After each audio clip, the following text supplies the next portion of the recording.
Okay, hello everyone. Welcome to this live intraday strategy webinar on SB Trade Desk. Michael Boutros here with you guys. Good to be here. We just got the release of the initial claims for the United States, coming in slightly better than expected, 270,000 versus 272. Obviously, a prelude to tomorrow's non-farm payroll report, which is going to be a much more encompassing picture of the labor markets. And that will be on tap tomorrow morning at 8:30. So today we want to go over the dollar crosses, see where we stand across the board on the dollar majors, as well as the highlighted intraday setups that were posted last night. Pre-FOMC in my tweet. Yeah, Mark. Tomorrow's pre-NFP, right? That would make more sense. Thanks for that, Mark. Little quick on the tweet there. But yes, pre-NFPs.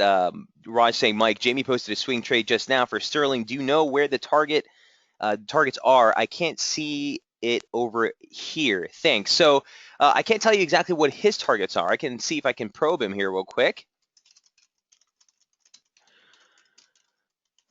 But what a position as far as the entry. Sterling dollar on the entry for the pullback that we just got was right on. So we'll jump into that real quick. We got, obviously, today's Super Thursday, guys, for the UK or the British pound. You got the release of the quarterly inflation report that did see them reduce their growth and inflation targets.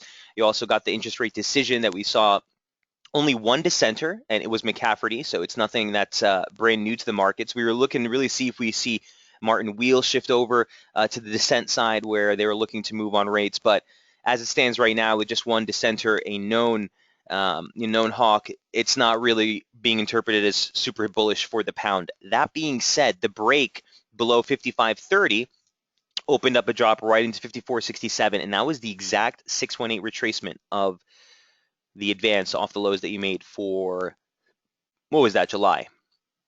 Okay, so near-term support, you had the median line, which we kind of just ran through right now real quick too. Right back at resistance. You're testing resistance right now. So from a scalping standpoint, we're at resistance. A break higher, you look for a move back into this region right here, right around 55.80. Near-term support is still going to be the level that we just rebounded off of, okay? You might have seen this setup, guys, yesterday presented on Daily FX. A quick note, any of the reports that we put on Daily FX, you'll always see them on our respective pages. So on the Intraday Charts page, it'll be right here. So you can always review those reports that we write either on Daily FX or SB. But obviously an event risk trade, really hard to scalp these. The entry that Jamie just took there at that 618 is probably the best way we would have played that. Now at near-term resistance, watch 55.30 on the upside.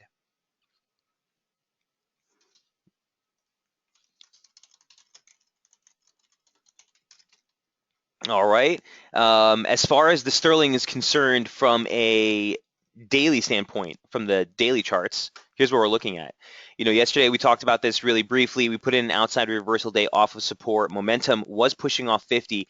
This would solidify the move if we close down here on a medium-term objective, possibly lower.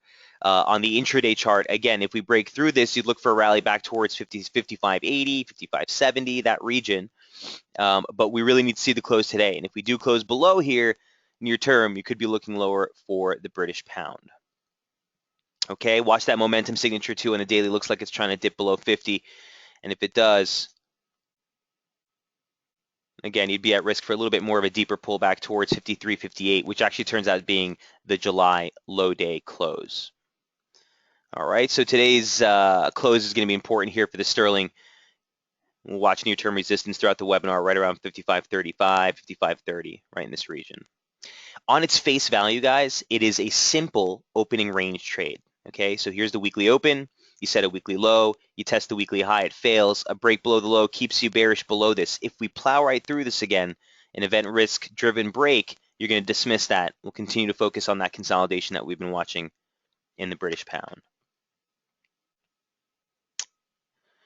Any questions on the British pound? Guys, as far as the swing trade that Jamie's in, he will update you on the SB Squawk, okay, as far as what the targets are on there. I don't want to speak on his behalf. Again, I'm on the intraday level, guys, so we're looking at two different things. From a swing standpoint, he might be looking for a rally back up into the upper median line parallel. But right now, watch this near-term resistance. I think you get a push through here on some of those comments that we got from Wheel. So some additional comments that came through on the Q&A portion. Whoops. Just some comments coming off the wires here. You had Carney saying that the new MPC format didn't affect officials' discussions. There was some talk about sustainability, UK consumer spending recovery. They did note that inflation is expected to pick up. Pound hasn't removed the need for a gradual rate increase. The MPC will consider pound in decisions. Pound strength is having an influence on policy. Sterling is doing some work keeping inflation down, and there's been a big move in the pound, is what they're saying. They're encouraged by recent productivity. BOE disappointed by weak productivity growth. The major thing that also was a surprise here is that they were noting that China, while it wasn't a factor weighing in on the August MPC decision, is something that they are watching and does pose downside risk to global growth. So further concerns, you sort of saw the Fed dismiss those concerns on China. Here's the MPC saying, no, we're watching, right? So puts a dent in expectations that we could see them move maybe even ahead of the Fed, and with one single dissenter, they need the majority to really be able to move on rates. You saw the pound break down to the downside. So we'll see if this resistance here holds or if we're able to push right through. What is your first target on cable? Andrew's asking me. So from a scalp standpoint, you're there right now, okay? Former opening range low, now resistance. This also is the 100% extension off the high. This is the range that we're playing in to open up U.S. trade, okay? If we break through this, Andrew, I'd be looking to buy pullbacks really nimbly while above this region into 155.80 if you get some compelling trades, or some compelling signals rather, on the momentum standpoint. That being said, I'm not really looking to play this short from here. So we'll watch the pivot off this region. Sterling wasn't, highlighted on yesterday's intraday charts, guys. I'm not really looking to play this today. Again, Super Thursday, we just got all those releases. We got the minutes release, the inflation report, the interest rate decision, and then you do have NFPs on tap tomorrow. So my attention has more been so on the Aussie, on the yen. Euro's lackluster, but we will take a look at that later in the session as well. Any questions on the pound before I move off? I dropped a note to Jamie, so we'll see if he comes back with what he's looking at for the swing targets. From a scalping standpoint, you're testing resistance right now. All right, Raj says, thanks. More than welcome, Raj. Good to see you in the room, man. All right, so pound is out of the way. We'll revisit this. Give me 1 sec. I do want to just quickly bring up the 5-minute. I want to see how stretched this thing is.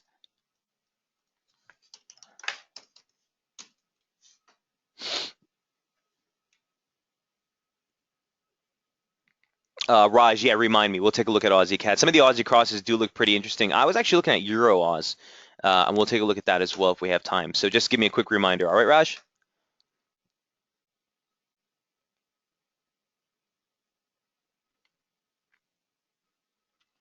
Okay, let me just quickly take a quick look at what this pound is doing.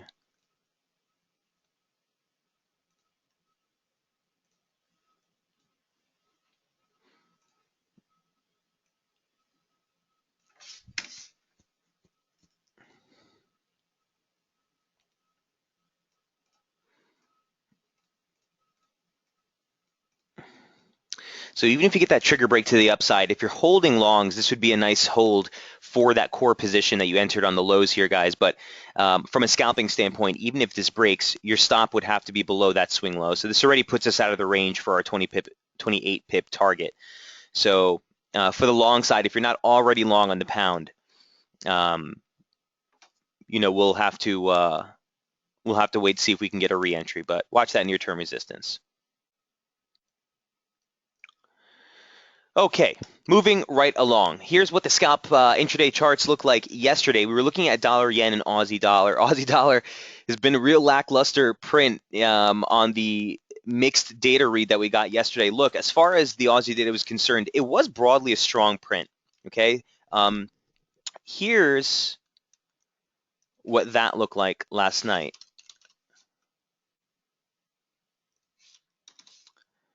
Okay, so you got the employment change coming in much stronger than expected at 38,000, versus expectations for 10. Unemployment did uptick from 6.1, excuse me, to 6.3.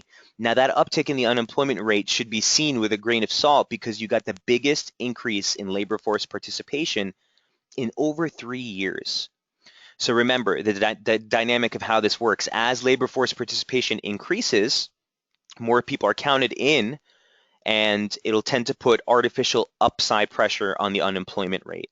So while it did uptick to 6.3%, it was accompanied with that increase in participation, and that should really dampen any type of concerns that the unemployment picture is getting worse.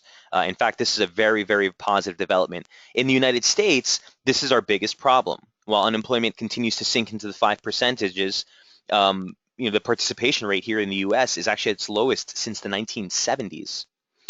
So if we start to see labor force participation start to pick up in the U.S., you'd expect to see the unemployment rate start to uptick. So broadly a strong print. One other caveat is that you did see most of the employment gains come by way of part-time employment, which is not a very positive development. So mixed print at best. I saw the labor force participation as sort of the major release here that we got on the Aussie, and you got a quick rally that faded pretty quick. Okay, pretty quick. Here's what the print looked like right on the back of that release yesterday. So you got a jackknife here that came right into the resistance for another tag of that upper median line parallel. We broke below 73.40, which was the near-term support. And I'm still waiting on that drop into the 73 zone. 73.07 would constitute a 618 retracement of that advance. Here's what it looks like on the intraday. So we haven't quite made it down there yet. Again, there's that 73.40 level that we broke through yesterday on the release.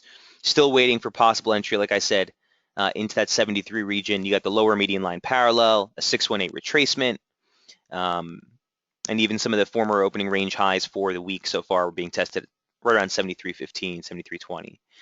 So if we get, like I said, a dip here into U.S. trade, nice momentum signature, maybe on the 5-minute will put us back on the long side.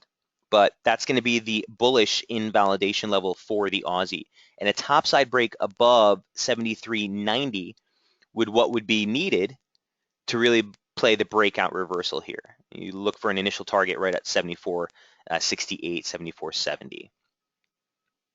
So levels to keep in mind for tomorrow's NFP print, I keep saying interest rates, would be either a break sub 73 or a move surpassing 73.90 here to get us the breakout trade for the Oz. So still on standby here to try to push another long trade. The best position that you had for the Aussie so far was the initial opening range break with the move above 73 that we saw back on the 4th here. Now that we've sort of come into that upper median line parallel, seeing the downside, look for support near 73.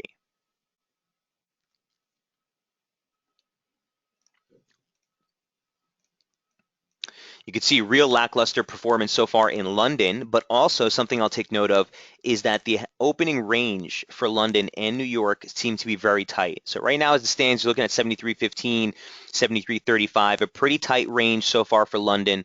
If the U.S. opening range continues to hold this and then you see a topside break, that'd be a nice signal to stop against the lows here, trying to play a rally initially into 73.65, soft target.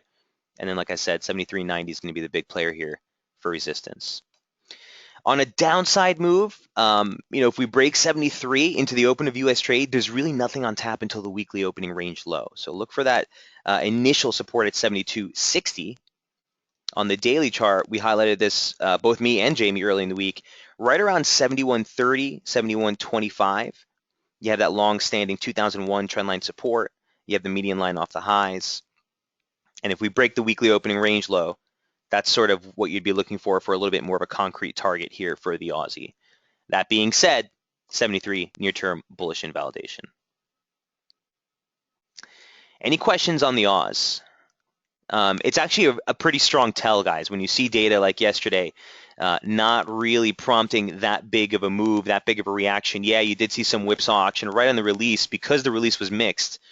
People probably saw the initial print of 38.5 thousand in employment gains, and ran with that number into 73.90. Then as you look deeper into the report, you see that unemployment upticked. You see that there's a lot of part-time positioning, and you saw the Aussie sort of take back that rally. But near term, still working within the confines of this structure, and as long as that holds, we'll be looking higher for the Oz. All right. All right, so we'll keep an eye on this one as well. We're going to take a quick look at the dollar yen. Sterling is good. Aussie is good. Dollar yen we'll take a look at. Hearing Tuttle saying, good morning, Michael. The dollar is right at the 786 retracement of the April-May range. So let's take a quick segue for Tuttle here and look at the dollar index. We typically do take a look at that right in the beginning of the session, but I know what you're talking about. I had the 764 on this, Tuttle, just because it was really well lined up with not only the June highs, but on a closed basis, there was only one day last month where we closed just pips above it. And on a closed basis, we've been unable to close anywhere near that 1237 level. So I've been kind of focused on that. I know that the 786 comes just a little bit higher. And in fact, probably just tagged that. Oh, we went through it already at 1250. So I see what you're looking at, Tuttle, but at this point, it's going to be considered a near-term breakout, and you're looking for a possible rally into 12,071. Keep in mind, this doesn't mean that the sterling is necessarily going to turn around or that each euro or dollar cross will reverse. The dollar yen is in this, and the dollar yen's been ripping too. Here's what the relative performance looks like so far, guys, on this session.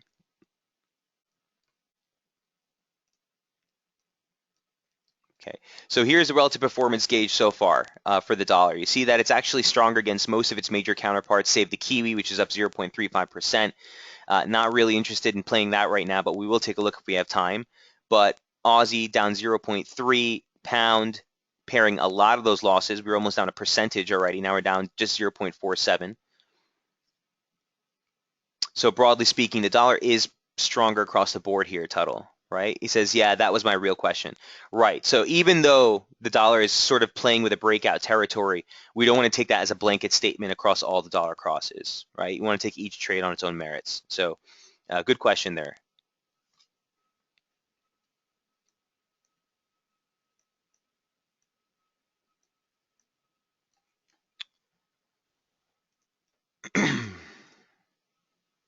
Okay, we'll keep our eye on that pound. Last but not least, from yesterday's intraday report, we want to take a quick look at the dollar yen. So 124.35, 124.13. We talked about that level for quite some time. That was the major resistance that we were looking at, 2007 high. You had 100% extension there, 1618. And it really capped the advance into the entirety of July trade. Yesterday, we pushed through and closed above it, and that's all we needed to keep the upside focus in play. You're constructive above 124.13. Major key resistance comes in right around 125.56, 125.70. And that'll constitute not only the 2015 high day close, but the measured objective run from the breakout of the consolidation we saw earlier in the year. And that's 125.70. We went for a tag of that back in April, or was that May? So on the intraday basis, here's what we look like on the 30-minute last night. So a near-term ML formation just off of last week's low was guiding price action pretty well. Here's what the daily looks like. Okay, there's that break. Pushing through. Could see some resistance around that median line parallel or that sliding parallel for the operative slope. But mostly speaking, or more importantly, this is the key region of resistance near term. Okay, here's what it looks like on the intraday. You haven't really gotten many signals as far as taking new exposure to the upside. The ATR has been contracting, so I understand 15 pips is pretty tight. You don't want to be too rigid with that, but long story short, for today's price action, heading into the NFP print tomorrow, you're either looking for a topside break above 125 for a rally into the upper median line parallel. More importantly, I was looking yesterday for a pullback into this region for a possible long play back into the median line, back into the 125 handle. You couldn't get that break back below 124.60. So near term, again, I'm not holding any positions on the dollar yen right now. We'll either be looking for a pullback into the lower median line parallel to possibly initiate new longs, or if we break this high, buying pullbacks against that median line, looking for that rally into 125.56, 125.70. Typically a strong reactor, okay, to U.S. data, specifically heading into the NFP release. We'll be watching yields tomorrow. We'll be seeing if a stronger print really does continue to bring in interest rate expectations from the Fed. That would tend to provide some pretty strong liftoff here for dollar yen. As far as the interest rate, I keep saying interest rate. As far as the NFP print is concerned, we talked about it briefly yesterday, guys, but a quick reminder, the Fed's major focus is on inflation. Outside a major deviation from the expectation, I don't think you'll get all that much play. The expectations for a print of 225,000, you'll be looking at, more importantly, whether it's in private payrolls or manufacturing. And aside from that, like I said, the participation rate is something we'll be looking at. 62.6, like I said, represents a multi-decade, almost a 50-year low in labor force participation in the United States. If we see an uptick in this, 62.8, which we held at for quite some time, and you see unemployment pop up to 5.4, 5.5%, that would still be seen as a positive for the dollar. Last Humphrey Hawkins' testimony from Janet Yellen actually specifically cited the labor force participation as something they were watching. So a caveat there to tomorrow's headline release, but obviously the headline number here, 225, is the expectation. A wider deviation from the expectations, what you'd need to see to really get some play. So let's say anything, 250, 260 and up would broadly be considered strong dollar bullish. I'd say anything, 180, 170 and lower would probably cause some concerns, or at least delay expectations for a rate hike. Keeping in mind that the Fed, again, right now is really focused on inflation. The employment picture, 5.4 is what they see as the natural running unemployment rate. So we're pretty much there. Inflation is really the secondary, or of the mandate, that's the laggard. All right, so dollar yen is going to be something we'll be watching very closely for that release tomorrow. On a strong dollar print, look for that rally into 125. Again, near term, we'll continue to stay constructive while within this formation. See what the 5 looks like on dollar yen. Yeah, so even on the 5-minute chart, momentum sort of going into a stall mode here. You're holding 40 support, so you don't necessarily want to start looking lower yet, but here you are holding 60 resistance. So watch for an opening range break for the London session that you see here highlighted in green. Watch for an opening break of the Tokyo session, which is pretty much the same range. Near term heading into US trade for dollar yen.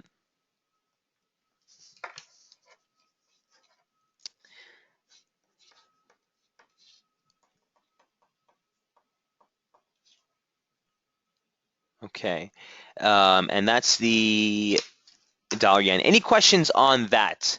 So Jamie, by the way, saying, guys, 155.70 is a level he's looking at. Same level we just talked about.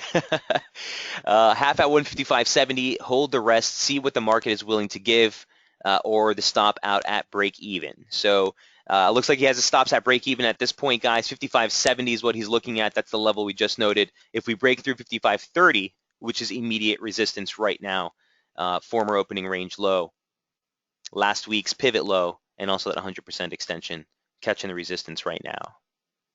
So it's the same game plan, guys, same exact levels they typically are with me and Jamie, but that would be the initial resistance on a breakout here. Stops at break even so far on that swing.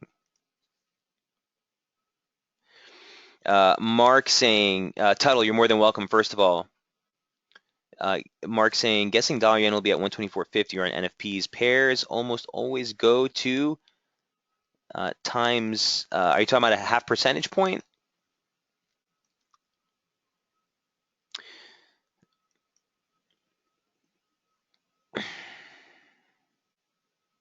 Yeah, 124.50 would actually be a really nice level, Mark.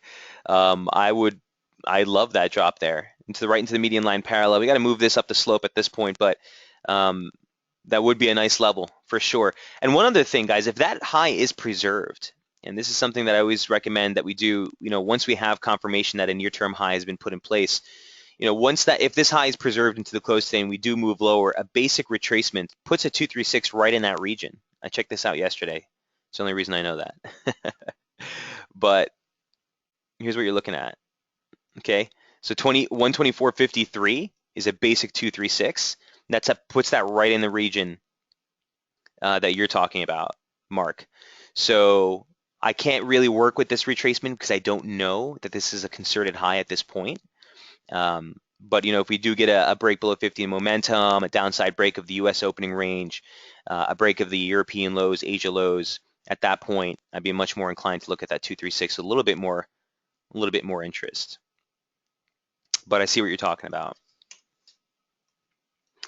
In any event, levels are unchanged. Risk to the upside with a break above 125 is pretty much a 60, 50 pip run here into that objective, measured objective into 125.67, 125.70.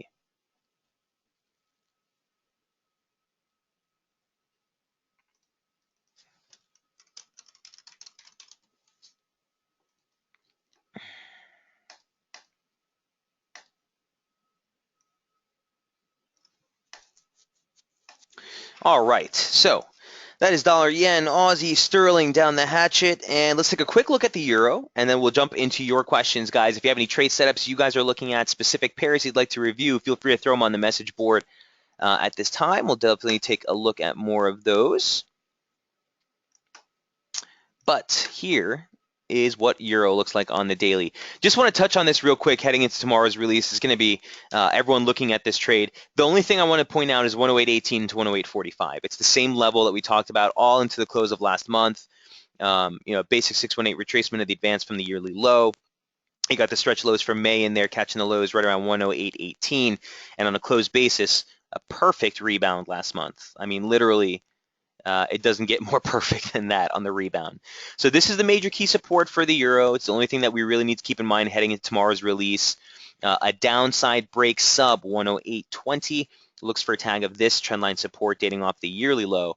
And again, obviously based on time, you're looking at somewhere in the range of 107.50, 107.45.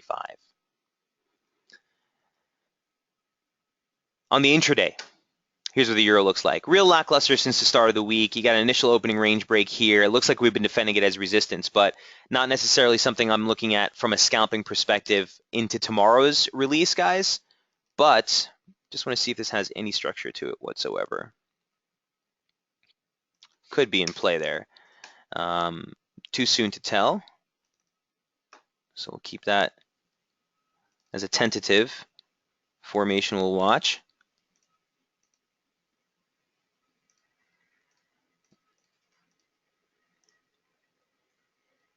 But the thing I wanted to highlight here is this region. Okay, so that's sort of the breakout level you need to see to play the reversal trade on the euro. Not only is that really close to where we opened the week, but it was actually the Asia opening range low that broke in early European trade early in the week that set off the downside play. So that takes you somewhere into the range of 109.60, 109.70, 109.67. That would be the breakout play to start targeting the top side for the euro. In such a scenario, basic retracement off the high would be the targets. But I don't have a play here for the euro. As it stands right now, the momentum signature still looks pretty bearish since the start of the week. Here's a 60 hold, 30 break, 60 hold. It's not constructive yet. So we'll be looking for a possible another run into key support. Not really looking to play shorts into that until we get below the underbelly of 108.18. So euro, even the momentum signature on the daily chart in consolidation here, look for that break heading into the end of the week, keeping in mind that we're just setting the August opening range too. And the August opening range high comes in really nicely with the upper median line parallel.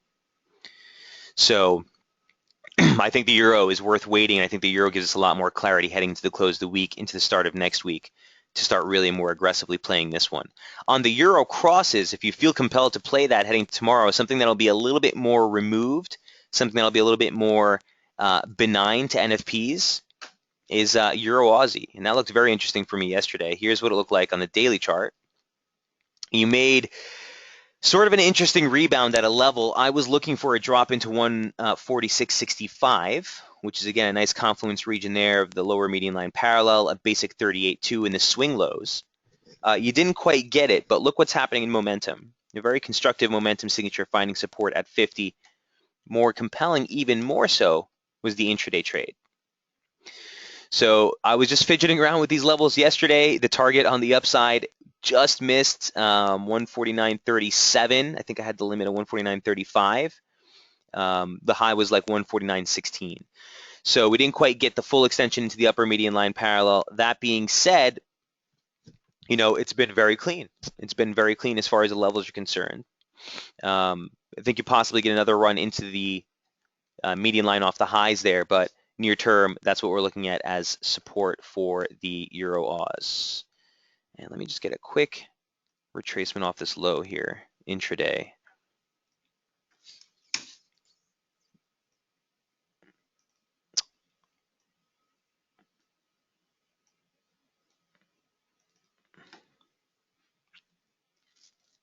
And if we do this correctly, just want to highlight this region right here, between 148, 148.20. Nice pivot in price, constant to the 50 and the 618 retracement just of the advance off last week's low. And near term, that would invalidate the upside bias that you got from that break yesterday. So here was the employment release for Aussie, right? You got that Aussie strength all of a sudden. Aussie came into resistance against some of its crosses. Reversal, just missing that upper median line parallel.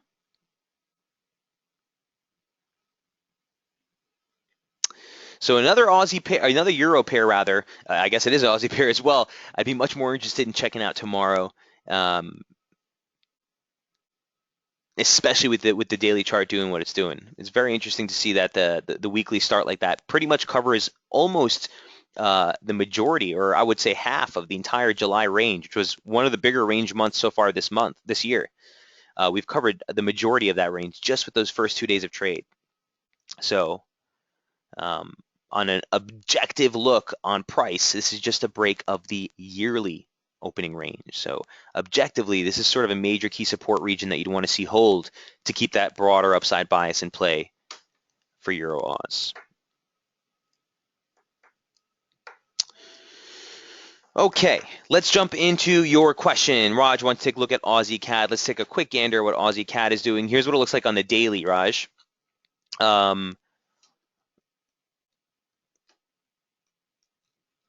So we finally made it through the previous month's highs.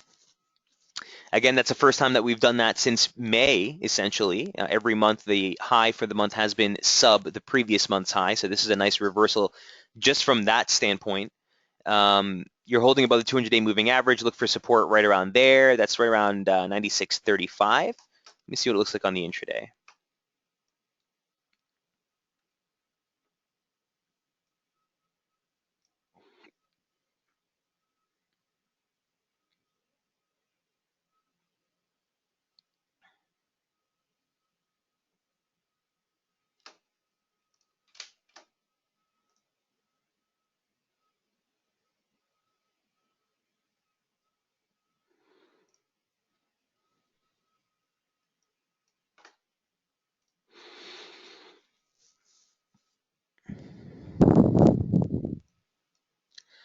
Okay, it's not a trade I've been following here, so just give me a second, Raj. Let me just take a quick look and update this real quick.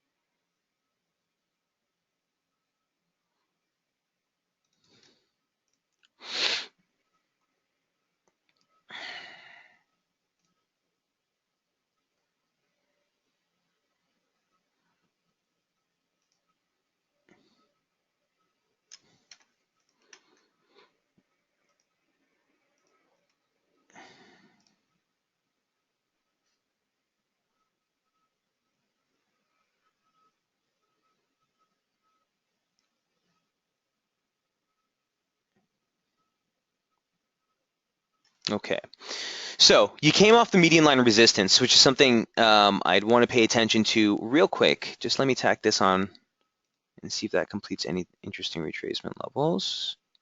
Right at the 50.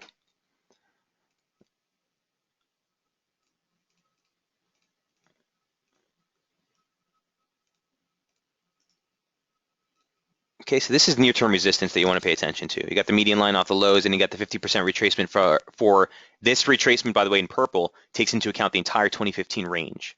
Okay, so on its face value, here's the yearly open. All we did, guys, was stretch into basically parity, come back, and test the yearly open / yearly opening range low. And here we are right back in the middle of the yearly range. Literally the 50% retracement of the yearly range. So we've done a whole lot of nothing in Aussie CAD. Looking at it from a momentum signature since the start of the year, started off with a little bit more of a bullish tone. Here's a false break below 40. Here's 60 resistance, 40 support, and we're still in that zone right now. This is the breakout territory where you need to really see some more upside thrust, targeting 98 and eventually targeting that trendline resistance dating back to last year's high. Or in fact, this is the 2013 highs that you see there in red. So broadly speaking, that's where the positioning is, right? And it's very important, even when we're intraday trading, to have that picture of what the broad daily chart is doing. That being said, back to the intraday, you're simply testing those initial May highs. And I want to see if I can get some structure off the lows here. Again, this is the extension or the median line structure we're looking at on the daily chart.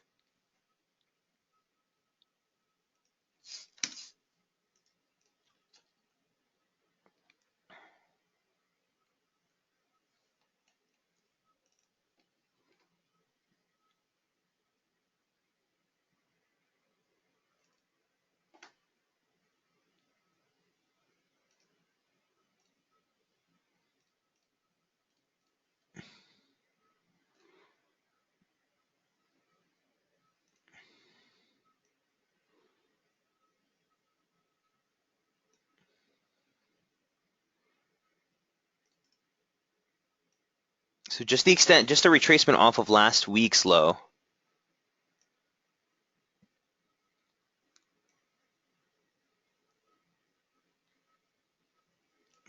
Sorry about that, guys. I'm a little anal here about my charts. I need those lows in play. Okay.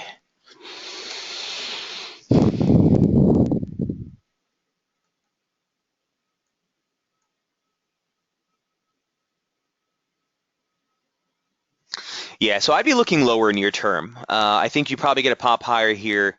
You look to possibly sell if it comes into this trendline resistance and kind of holds. But the point being is I think you get a better long position lower down. Maybe back, I mean, this actually would have been the ideal entry right here. You have the 200-day moving average, which is coinciding with that swing high from last month. That's right around 96.35 or so, like I said. That would have been a really good near-term scalp for the long side. Medium term, longer term, I actually do like this pair higher. It's just on the immediate zone right now, coming off this resistance, you possibly could see a move lower still, momentum still holding 60 on the upside for the dollar chart or for the daily chart. You know, I'd be looking for a possible drop lower, 96.20, 96.35. Nice area of resistance there. Confluence region, another possible area for long entry. To get back on the long side of the trade, or if this thing reverses and doesn't give us that pullback, it's pretty much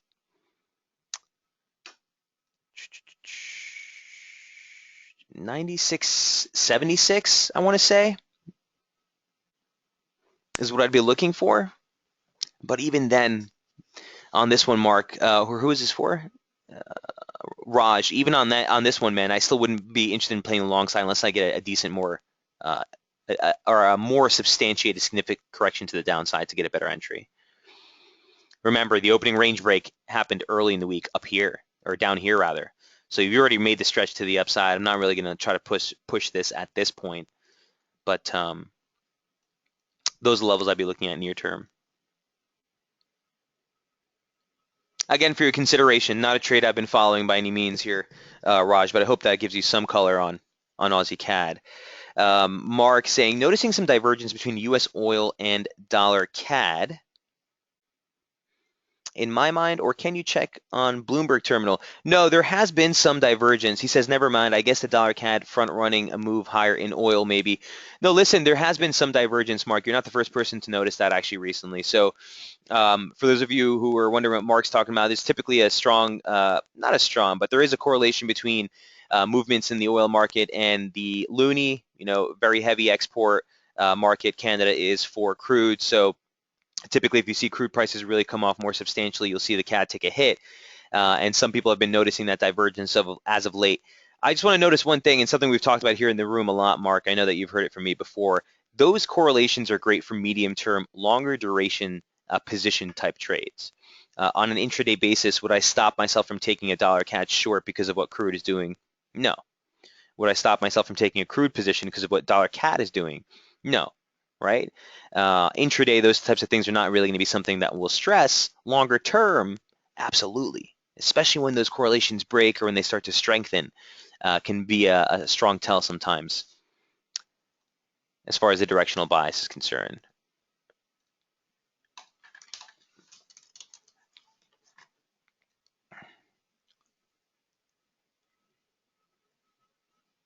Mark says, for me, it would just be more of a tell if there's another intermediate top. Yeah, so we've been struggling on dollar CAD. Here's what the daily chart looks like, guys. We've been struggling right at that 1618 extension from the lows from May. Um, it's just a stalling trade. Here's what it looks like intraday. I can't even get some scalp targets out of this. And the opening range for the week essentially has just been stretching into new high each day. So there's not really a play here either, guys, and that's okay. A lot of times you're heading into the start of the month, the start of an event risk-driven week, which is specifically going to be the Friday release of the NFP print.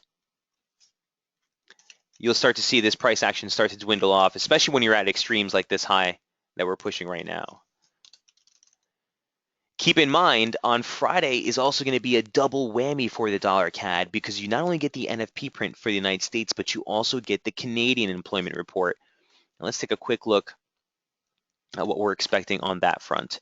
So here's what the Canadian docket looks like heading into tomorrow.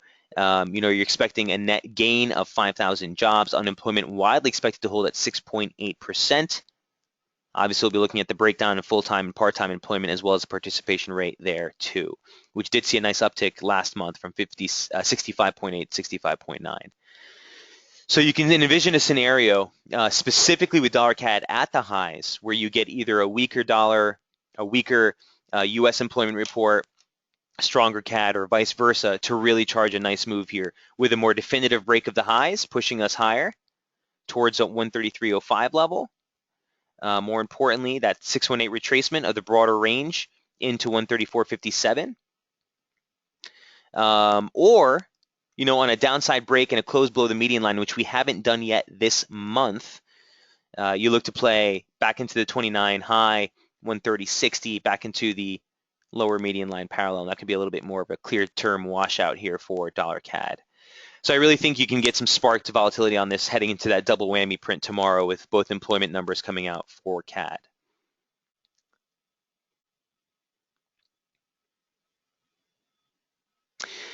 On the other side of this trade, now that we were talking, he says, all right, thanks, Mark. Thank you for the question, man. Good to see you in the room. But on the other side of that trade for the crude outlook, here's what that trade's doing, and that's still pressing support. Okay, so again, crude weakness, loonie weakness. As the dollar CAD moves higher, you'd expect to see crude continue to move lower. We're now testing the 2015 low day close, which comes in exactly, I think, at 44.63. What is it? 44.60. Okay, so we're right there right now. That is the low that you made for March, the close of that session. It was the reversal day outside close, and that comes in right at 44.60. We're testing that as support right now. So, I don't necessarily have major resistance for dollar CAD, but struggling just above that 1618 extension off the low for dollar CAD, crude at support, testing the low day close. Watch both of those levels heading to US trade today.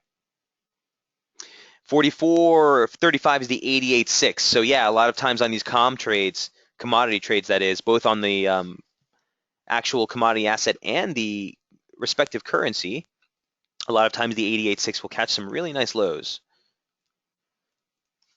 Okay, and keep in mind the 88.6 is just another fib derivation, the square root of 786. So it's not something too technical or anything. But definitely coming into an area of interest here for some support in crude. Momentum signature continues to hobble along 30. The break or the clear-cut definitive trigger would be a push and close below this region and a push and close in the momentum signature sub 30 on a close basis. You'd basically be looking for a drop into the 1618 extension, or that's an old extension. You're basically looking for the lows. 42.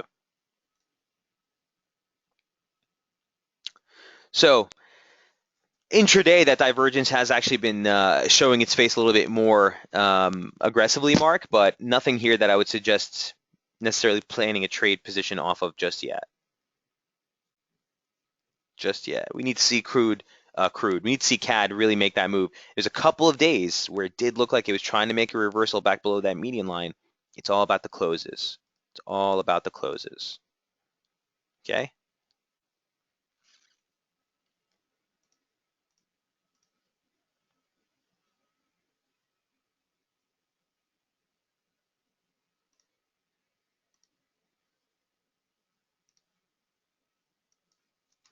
Possible formation there in play also.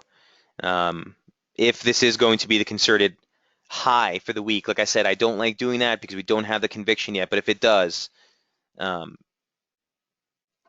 least give you some guidance on some near-term price action here for the dollar CAD.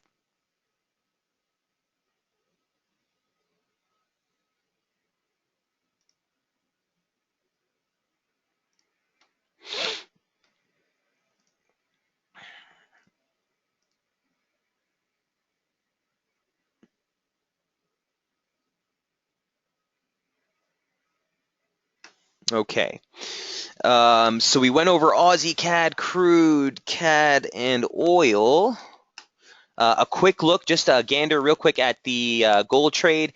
There's been nothing going on there. It's not even worth watching on an intraday basis, but I just did still want to highlight major key support. Wow, this thing is going to continue to push. So watch that 44.25 boundary there. But as far as gold is concerned, this thing has continued to press this key support structure. I just want to keep highlighting this because, yes, you know, this would be the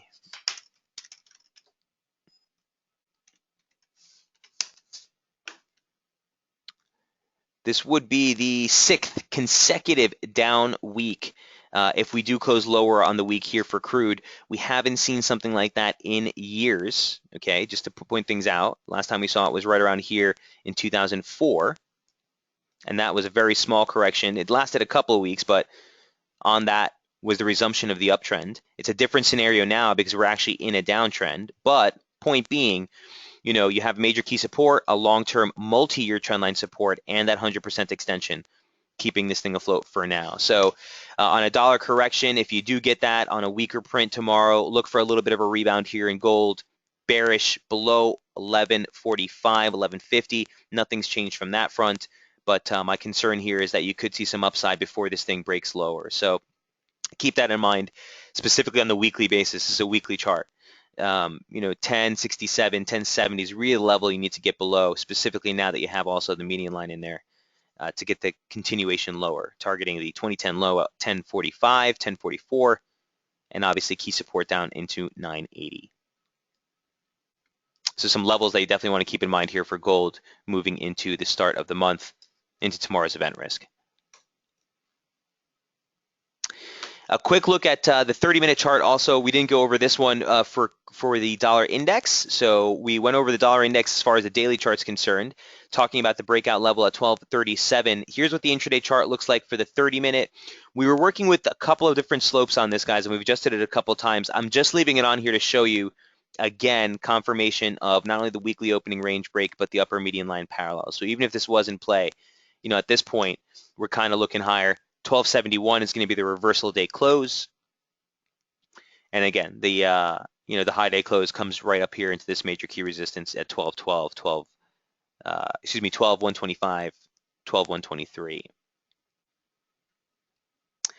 The only thing, and this is something that Jamie tweeted a couple of times this week too, guys, do you see the momentum signature still can't make it above 60? And this slow grind higher is one of those trades where you can continue to see that press without necessarily getting into overbought territory. It's all about the speed and strength of the move. So don't put it past this thing just to float higher. It's been a ridiculous couple of weeks here with a lot of chop right at the highs, but Dollar index intraday still looks all right.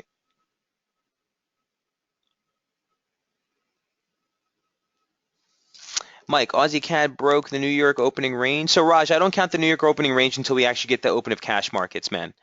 Yeah,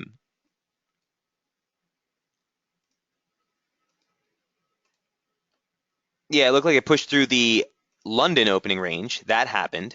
But the New York opening range, typically, I'm going to be using like that 8:30, 9:30 slot. A lot of times, most recently, actually, over the last couple of weeks, guys, the US opening range has been breaking through on the 10, 10:30 slot. So keep that in mind. But until cash markets open, Raj, I don't really want to count the opening range for the US session just yet. This does constitute a break of the European opening range with this move that we made here right at the open of the webinar at 8:30. Make sense? All right, so that's what we're heading into. Tuttle wants to take a look at dollar Swiss. Really, Tuttle? We could take a look at dollar Swiss if you want. Um, not a trade I've been interested in for, well, I can tell you specifically since what day, since the January 15th debacle, but Tuttle's saying price is right at the descending trend line from the two previous 2015 highs. And you're right about that. I also have the R2 monthly pivot, which is in there, and I would bet it might constitute actual retracement. Not quite.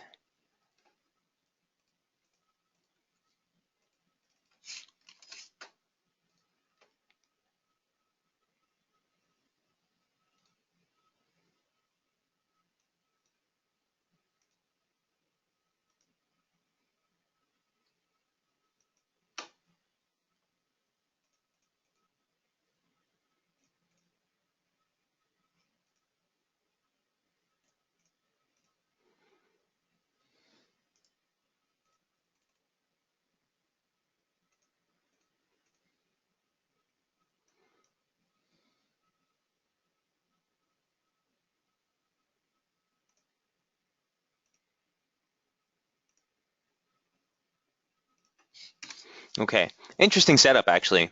So coming into an interesting area of resistance, I have it just a little bit higher, Tuttle, as far as resistance for dollar Swiss.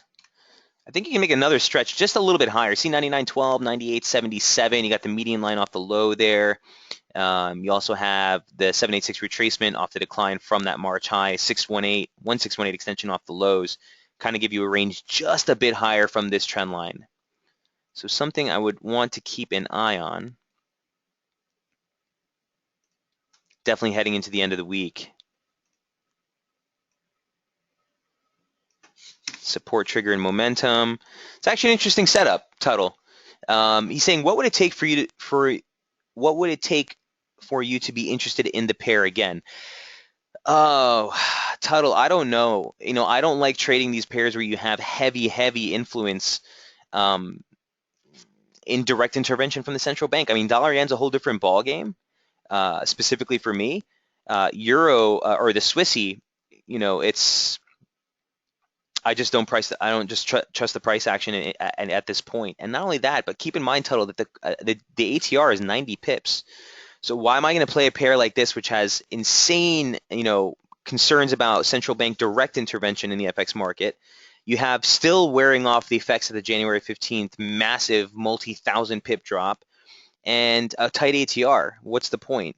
I have setups in dollar yen, in Aussie dollar. I'd even be more willing to play sterling dollar than try to press a trade here with a 90 pip ATR and all that drama. You know what I mean?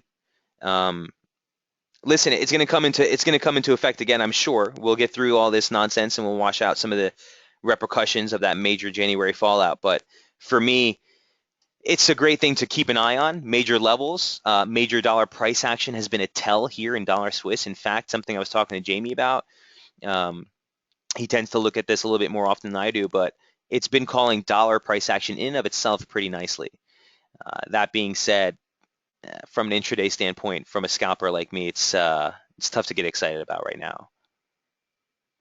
Bernard wants to take a look at euro yen. Tuttle saying Yes, very helpful. Thank you. You're more than welcome, Tuttle. Always good seeing the room. Like I said, and keep your eyes on those triggers. I'm really impressed. Good stuff. Um, so Euro Yen, we put this sliding parallel on there yesterday. It looks like we kind of already messed around with that, so I'm not going to stress it.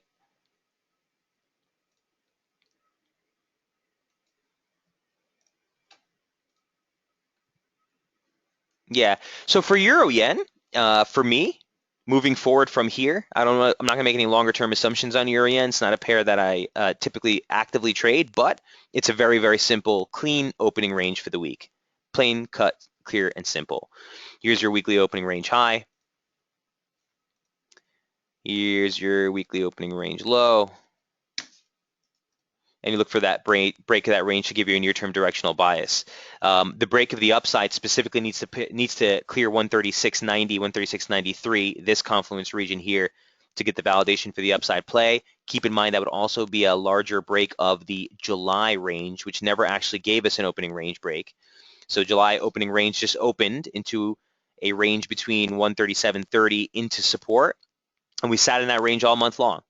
So heading into this month, the opening range break of the upside puts a lot more conviction, a lot more significance if we do see that pop. Eventually, you'll be looking for a run into 140.70 and this confluence region here. But near term, you're at risk with a break back below that median line there.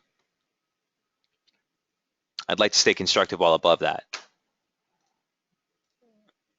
You can see a nice rebound that we made here yesterday, actually.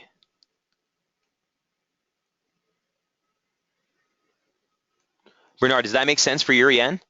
Watch that opening range break. In fact, Euro Yen tends to play really nice with the opening ranges. Here's the opening range a couple of weeks ago. You broke on a Tuesday, you put in a Thursday high, gave back some. Here's the opening range last week, and this is indicative of like turns. When you get an initial opening range break to the upside and you put the high very early in the week, you test the opening range lows which hold, and then you close at the high. So while the initial opening range signal did play out, you got a quick fake out before it played. Here we are with a very straightforward, simple range here at support. A downside break below 135. Look for a much steeper correction. Specifically, like I said, in the top side break, I think you have a lot of room on the rally there if it does give out. So interesting pair. One thing we didn't talk about, and I do want to touch on real quick, a scalp that we've been following on the intraday chart since Monday, Aussie Key. Listen, the reversal materialized. I didn't get to catch it. We talked about this on Sunday's report. I was really, really bitter when I woke up this morning because I was stalking a short entry on this yesterday.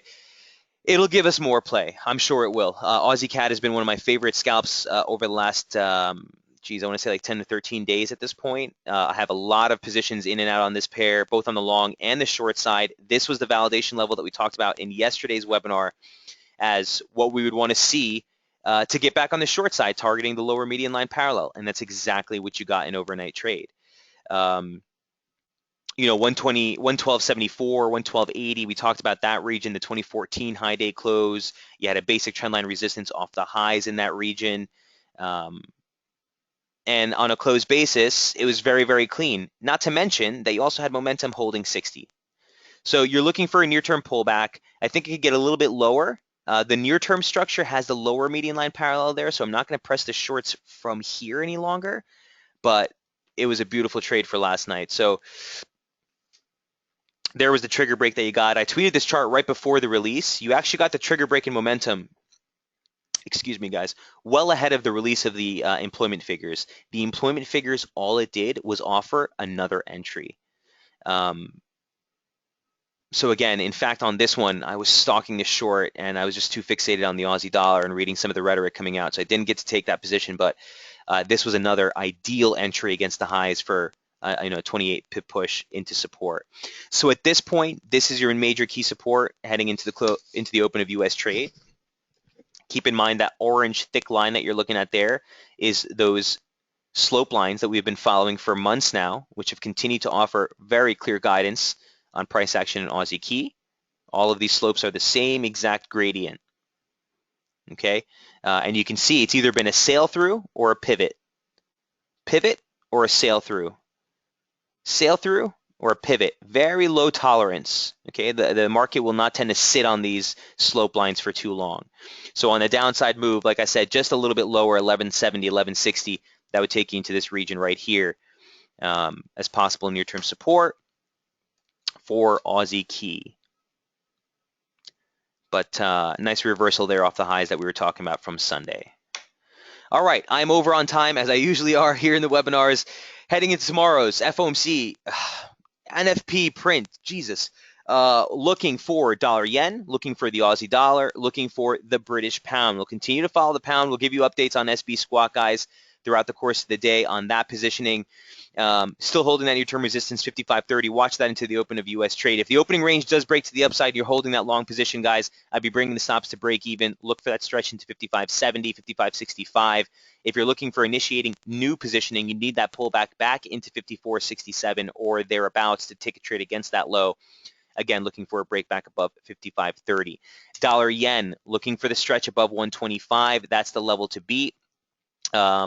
Major key support and bullish invalidation back at 124.13.